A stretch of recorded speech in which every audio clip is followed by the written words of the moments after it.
La medicina es un tema de pasión. Yo no considero el trabajo que nosotros hacemos difícil. Nos hemos dedicado a tratar enfermedades y no personas. En mi relación con el deporte y con la naturaleza y obviamente con las montañas son mi gran pasión, igual que la medicina. Entonces ahí está el balance de mi vida.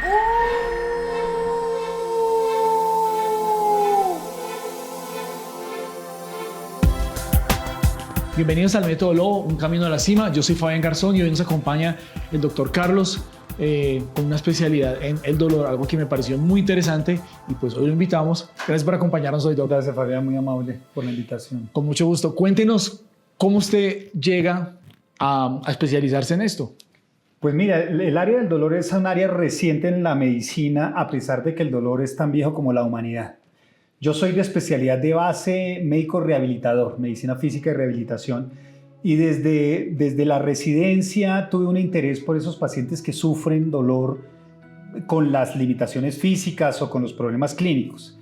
Entonces hice una especialidad gracias a un convenio de la Organización Mundial de la Salud de Milán y me especialicé en dolor y cuidados paliativos. Ahora me dedico, digamos, un muy buen porcentaje de mi tiempo a pacientes oncológicos con cáncer en diferentes etapas que presentan dolor y otros síntomas, y también acompañarlos al final de la vida. ¿Qué edad tenía usted cuando No, la residencia empieza uno más o menos entre los 25 y 28 años a hacer todo este trasegar por las residencias médicas y luego la subespecialidad, y luego hice un board americano en intervencionismo analgésico, es decir, procedimientos invasivos para el control del dolor, que es un tema muy interesante y muy complejo de la medicina. Ya que usted menciona que es algo relativamente nuevo, ¿dónde encuentra usted que esta experiencia marca una diferencia en el día a día? Digamos, usted lo ve en sus pacientes, ¿no? Pero ¿será que ellos son tan conscientes de saber? No, sin duda, sin duda. Yo creo que el paciente o la persona enferma no va a un médico a decirle yo tengo un cáncer de estómago. Va porque tengo dolor en el estómago, me sangra, vomito. ¿Qué es lo que ha pasado convencionalmente con la medicina? Que nos hemos dedicado a tratar enfermedades y no personas, ¿sí? Y nosotros, que somos no solamente los especialistas en dolor, sino un gran grupo de profesionales de la salud, nos enfocamos en atender a la persona, a su familia, a su entorno, en paralelo al tratamiento de la enfermedad. El modelo oncológico es un modelo muy claro porque hay unos desarrollos tecnológicos muy importantes desde las fases iniciales y unas mejorías en la supervivencia, incluso en la curación de los pacientes. Pero el acompañamiento tiene que ser paralelo, entonces lo acompañamos desde el punto de vista clínico, especialistas en dolor, especialistas en nutrición, salud mental, trabajo social, toda esa infraestructura para entender a la persona como un ente biopsicosocial que está padeciendo una enfermedad. Entonces, lo veo todos los días los beneficios de nuestro aporte en los resultados clínicos de los pacientes. No me esperaba una respuesta tan profunda, pero me lleva a preguntarle lo siguiente. ¿Qué es lo más difícil de su trabajo? Bueno, la medicina es un tema de pasión. Como muchas de las artes y ciencias de la humanidad, es un tema de pasión. Yo no considero el trabajo que nosotros hacemos difícil. Lo considero es más humano que difícil. Y entendiéndolo así, yo creo que a pesar de que muchos de nuestros pacientes terminan inefectiblemente en la muerte, el ayudar en poner ese granito de arena para que las personas tengan calidad de vida, mitigar el sufrimiento, lo hace que no sea difícil, lo hace fácil. Obviamente viene una carga muy importante emocional en todos los equipos de salud, pero yo creo que el agradecimiento del paciente, de su familia y los resultados clínicos realmente hacen que uno tenga fuerza para que todos los días trabaje en esta dura tarea de vencer el dolor y mitigar el sufrimiento. Como lo veo, siento que se ve de todas formas bienestar en su labor, definitivamente. No, sin duda. Cuando uno habla de enfermedad, generalmente siempre asimila el tema del concepto de enfermedad a daño, a lesión, a sufrimiento. A negativo. A negativo. Y lo que nosotros hacemos es tratar de verlo en positivo. Qué maravilla. O sea, wow. El vaso medio lleno, sí, no medio vacío. Wow, sí. O otro dicho que yo tengo que nosotros intentamos es ver cuánta sed tiene el paciente para darle el agua que necesita, ¿sí? El generar bienestar es nuestro objetivo. Yo creería que eso no solamente para la medicina, yo creo que para la sociedad en general, el poder tener un concepto de bienestar en el concepto, el balance del concepto de salud, yo creo que es el éxito. ¿Para ti qué es el bienestar? Bueno, el bienestar va muy de la mano al concepto de salud. El concepto de salud clásico era la ausencia de problemas, tanto físicos, emocionales, espirituales y sociales. Eso era el concepto antiguo. El concepto ahorita de salud, y yo creo que es sinónimo del concepto del bienestar, es la capacidad que tienen las personas de adaptarse a las situaciones que tienen, incluso en el panorama de una enfermedad. Si yo tengo cualquier enfermedad y tengo la capacidad de adaptarme y seguir viviendo con mi enfermedad, estoy generando un concepto de salud y por ende estoy sintiéndome en un bienestar, en un bienestar. Entonces, ese es nuevamente el criterio que nosotros manejamos desde los cuidados paliativos. Los cuidados paliativos tradicionalmente se han asociado siempre al enfermo terminal. Hoy en día el cuidado paliativo se asocia a un concepto de cuidado continuo, de cuidado integral de las personas con enfermedades crónicas generalmente. Y ahí viene el sinónimo de bienestar. O sea, tú puedes tener una enfermedad crónica y seguir sintiéndote con bienestar. Yo sé que usted también practica deporte, lleva una vida como muy orientada hacia el bienestar y no es obvio porque no todo el mundo vive bajo esa premisa. Cuénteme un poquito de su experiencia cuando usted tuvo la oportunidad de preparar a algunas personas para ir al Everest. Para mí el tema del ejercicio siempre ha sido uno de las grandes pasiones. Y paralelo al ejercicio tuve la gran fortuna de encontrarme con el grupo pionero de colombiano que escaló el Everest en el año 1997. Yo había trabajado inicialmente con deportistas de alto rendimiento y he estado ya desde entonces en el proyecto de los Himalayas, varios Himalayas. He estado en los proyectos de 7 cumbres, de las primeras mujeres que escalaron el Everest y de la primera persona discapacitada o la segunda realmente discapacitada que ha hecho la cima del Everest y ha bajado indemne. Pero no es tanto la importancia del montañismo. Yo creo que lo más importante de mi tema del ejercicio y las montañas es conectarme con la naturaleza, ¿sí? Y conectarme con los caminos, con los recorridos que hacen uno en la vida. Cuando llevamos ya tantas montañas, este año estuvimos con un programa realmente muy sensible desde el punto de vista de salud, que es la sensibilización del pueblo colombiano en la donación de órganos. Se llama Expedición Andina y estuvimos con una persona que recepcionó un riñón y pudo volver a rehacer su vida montañística. Estuvimos en la Aconcagua a principios de año. Volví a pensar eso, el gran reto y éxito de las montañas no es llegar a la cumbre, es hacer el camino, independientemente que llegues a la cumbre o no, y regresar sanos y salvos para poder almacenar en uno la experiencia y poder, por ejemplo, en estos casos, contar las experiencias. Yo diría que mi relación con el deporte y con la naturaleza y obviamente con las montañas son mi gran pasión, igual que la medicina. Entonces ahí está el balance de mi vida. En este momento, si yo le pido que nos comparta una experiencia, ¿cuál nos podrías compartir que tú digas, esta me marcó la vida y por qué?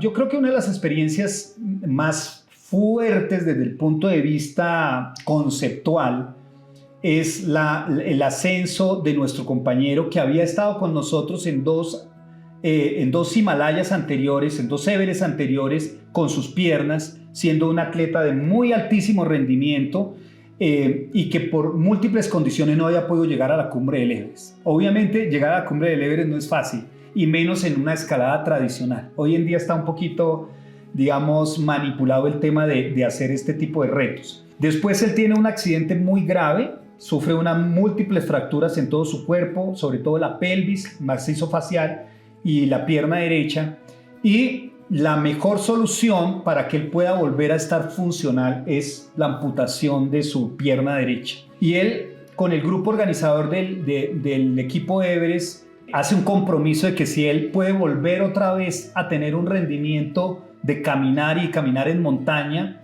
vamos a hacer una nueva expedición con él al Everest. Y en el año 2010 se convierte en la segunda persona en el planeta que logra la cumbre del Everest, con el beneficio de que él descendió sin ningún tipo de lesión. La anterior persona tuvo que tener nuevamente amputaciones de sus muñones por la congelación y eso. ¿Por qué me ha hecho reflexionar y me ha alimentado mucho esa experiencia? Porque las barreras de la discapacidad no son físicas, las barreras de la discapacidad son mentales. Y una persona con cualquier limitación física, si logra superarlas desde el punto de vista cognitivo, puede lograr hasta la cima del Everest. ¿Qué le puede recomendar a usted una persona que quiere reconectar consigo misma, con su esencia animal, con ese instinto que nacemos, que lo ha perdido y que tiene más de 40 años, ¿no? Yo siento que los 40 años es una edad donde uno siente que ya lo hace. ¿Cuál siente usted que desde su experiencia le ha funcionado para seguir con ese ímpetu, ese espíritu de seguir explorando, ¿no? Yendo a la montaña, nadando, practicando ejercicio, todo esto? Bueno, no, es una buena pregunta, porque yo creo que nunca es tarde, pero uno tiene que ser conducente con su vida. Yo creo que las personas, en la medida en que nos vamos envejeciendo, tenemos que ir teniendo claro qué es lo que nos apasiona, qué es lo que nos hace felices. Y para eso no hay edad en poder volver a reconectar. Y yo lo veo desde el punto de vista del ejercicio, del medio ambiente y obviamente desde mi profesión. Pero yo creo que indudablemente aquí hay muchísimas áreas en que una persona puede volver a reconectarse con ella y buscar la armonía, la paz y por ende la felicidad, ¿no? Yo lo que creo es que las personas deben reconocerse a sí mismas y a su entorno, ¿no? Porque obviamente yo creo que aquí también no hay un tema de egoísmos que yo creo que también se ha vuelto muy de moda, de que las personas, cada quien piensan en sus beneficios y no piensan en los beneficios de su entorno. Estoy hablando de un entorno familiar, en un entorno de papá e hijos, o de hijos y padres y cosas por el estilo.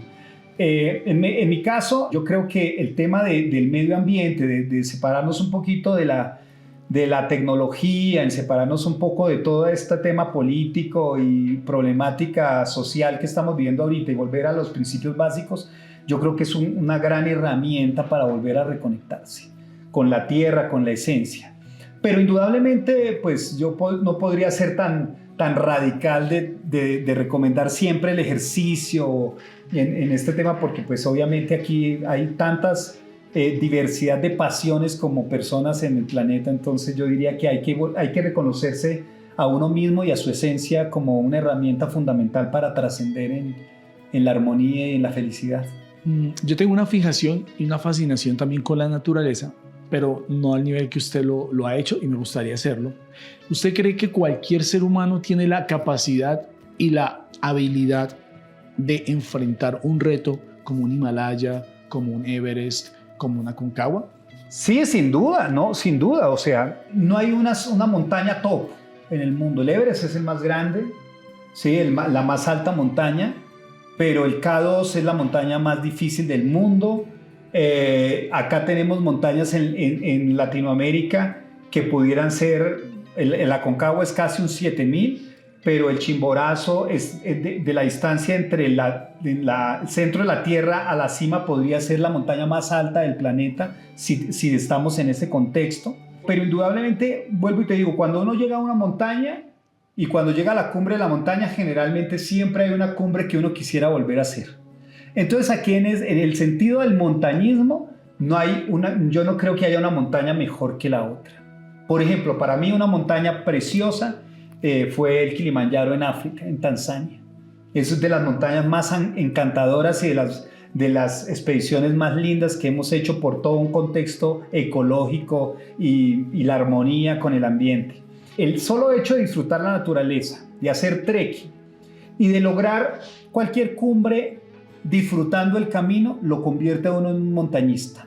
Si uno quiere llegar a un top y empezar a hacer un montañismo de mucho más altura, de mucho más nivel, obviamente tiene que entrenar y tiene que buscar a personas profesionales de esto que lo puedan llevar a uno a un ritmo y pueda intentar ascender a una montaña de más de 5.000 metros, 6.000 o incluso 8.000 metros. Y hay otra condición que son las condiciones físicas, ¿no? Así tú quieras ascender y puedas tener el físico, la montaña escoge a las personas que las ascienden. Y si uno va desde el punto de vista espiritual, cada vez que hemos ido a una montaña importante en donde hay muchos rituales, uno tiene que pedirle permiso a la montaña y a los dioses de la montaña para que lo permitan ascender. En el Himalaya es muy clásico eso. Todas las expediciones hacen ceremonias muy budistas, en este caso muy tibetanas, para pedirle permiso a los dioses de la montaña para que uno ascienda. Eso también hace parte de uno estar en armonía con la montaña y no peleando con la montaña para ascenderla. Yo he escuchado que incluso atletas de alto rendimiento, gente genéticamente privilegiada, no llega. Sí, ¿Por qué es eso? No, porque hay condiciones individuales que hacen que no te adaptes a las montañas de más de 5.000 metros. Para ingresar a la alta montaña son los 5.000 metros, que es más o menos la altura de nuestras montañas colombianas. Por eso en Colombia es tan fácil hacer montañas, independientemente de las condiciones sociales y políticas que estemos viviendo, porque tenemos montañas altas, pero a un nivel que es alcanzable. Sobre los 5.000 metros, estoy hablando de 6.000 para arriba, que es realmente la alta o la extrema montaña. Así tú seas el deportista de mayor alto rendimiento, puedes caer en una enfermedad de montaña con peligro de vida. Los síntomas que se generan por la dificultad del cuerpo de adaptarse a los cambios de la altura. ¿Cuál es el principal cambio de la altura? Tú tienes la misma concentración de oxígeno, pero con una alteración de la presión barométrica. Entonces, a medida que tú asciendes, la presión barométrica disminuye, que es la presión de la capa de la atmósfera, y tienes menor capacidad de absorción de oxígeno a tu sangre. Y eso es algo que lo puede presentar cualquier persona. Y si así tú estés en el mejor performance físico, si te golpea esa situación, entras en una enfermedad de altura que empieza con cefalea, fatiga, sensación de náuseas, ¿sí? El dolor de cabeza es un síntoma muy clásico de eso, y de ahí viene una cascada de eventos que puede llevarlo a un edema pulmonar de la altura o a un edema cerebral, que son dos condiciones de muy alto riesgo de muerte para una persona. Y lo hemos visto, personas que han tenido el mejor perfil y el mejor performance, después de los 5.000 metros desarrollan el clásico mal de altura, edema pulmonar o hasta edema cerebral, y hemos tenido que descenderlos de la montaña. Incluso expediciones vecinas de otras latitudes también, con gente súper experimentada, pueden llegar a tener ese inconveniente físico que hacen que no sea asequible la montaña para ellos. En esa altura, en esas condiciones, alturas. Claro. O sea que en ese caso... Primero, pues tiene que medicar a la persona, ¿sí? Hacerle medicamentos para proteger el pulmón y proteger el cerebro, darle un soporte de oxígeno a la persona, porque evidentemente no está teniendo la capacidad de incorporar oxígeno a su cuerpo. Y la clave es lo que tú dices, hay que descender esa persona. Dependiendo de la montaña y de la latitud donde estás, hay equipos de rescate que hasta con helicópteros bajan a las personas. Los mismos compañeros de expedición, los compañeros de cordada, tienen que darle la prioridad a salvar la vida de su compañero antes de la cumbre. Y ahí es donde viene otro de los grandes principios de la montaña. Uno va a la montaña a vivir, no va a la montaña a morir. Cada vez que hemos tenido algún inconveniente de salud con un compañero, le hemos dado la prioridad a rescatar al compañero y descenderlo antes que continuar en la montaña. Y hemos salido de la montaña sin ningún éxito, pues sin ningún éxito montañístico, pero con un éxito de vida que es Correcto. Nuestro compañero vivo. Y cuando pasa eso, ustedes ya no vuelven a...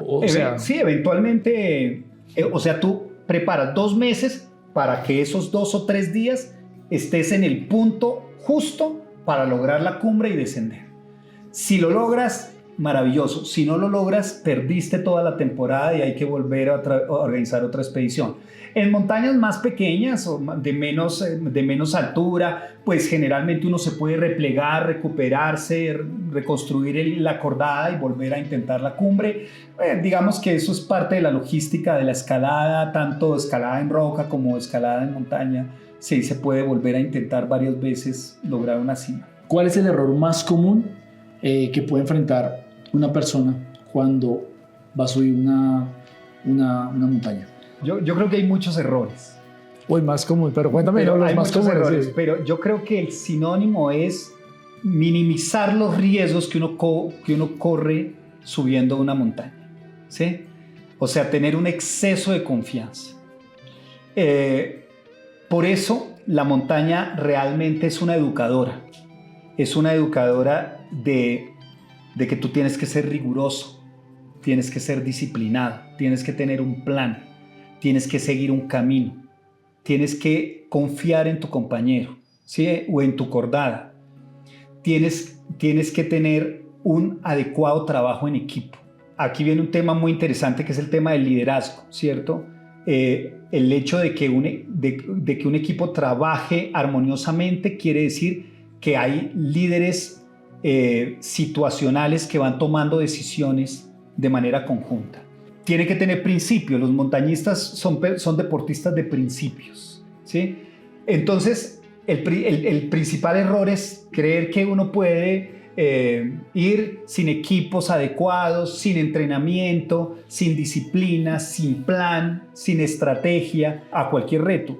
Una montaña, incluso un Monserrate, para tener un tema aquí local, un Monserrate que tú no conozcas, que quieras hacer una ruta diferente y te pierdas, puede cobrar la vida de las personas. De hecho, ha pasado, personas que se han perdido, las han encontrado muertas o muy enfermas, y personas incluso con experiencia en montaña. Entonces, ese yo creo que es el principal riesgo de la montaña, no obedecer las leyes de la montaña. La montaña es una gran educadora en términos generales. Me gusta eso. Es como cuando uno subestima la montaña. Como subestimar cualquier cosa, incluso cualquier actividad en la vida, una actividad profesional. En mi caso, en la medicina, nosotros siempre tratamos de hacer las cosas lo mejor calculadas, estudiadas, protocolizadas posibles. Eso es una condición sine qua non en medicina. Cuando tú rompes el protocolo, cuando hay equivocaciones, cuando hay problemas técnicos, empiezan a sumarse las posibilidades de fracaso o de complicaciones. Exactamente mismo pasa con el montañismo. Que el trial son deportes de muy alto performance, de muy alto riesgo. Yo no diría eso. Yo creo que todas las actividades tienen similares situaciones, pero la montaña sí tiene un gran maestro, que es el estar exponiéndose a condiciones de altura, de frío, de lluvia, de soledad, que son grandes maestros para las personas. Por eso el montañismo, yo digo, más que un deporte, es casi una filosofía de vida. Me gusta eso, una filosofía de vida. Yo también en mi corto recorrido he sentido que cuando uno escala, cuando uno está como de forma tan íntima con la tierra, con la montaña, hay muchísimo aprendizaje porque uno puede replicar todo eso en la vida diaria. ¿Qué mensaje usted le dejaría a las personas que tienen ganas de empezar a reconectar, a despertar?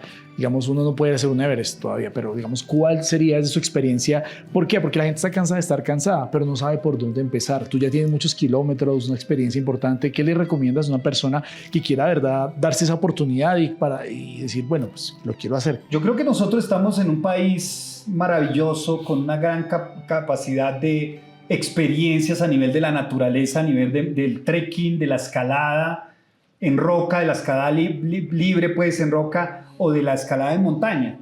Yo diría que hay que buscar a escuelas de montañismo, ligas, personas profesionales, que afortunadamente en el país está creciendo. No tenemos el mismo desarrollo turístico de montaña como nuestros países vecinos, lamentablemente, por muchas condiciones que no es pertinente mencionar.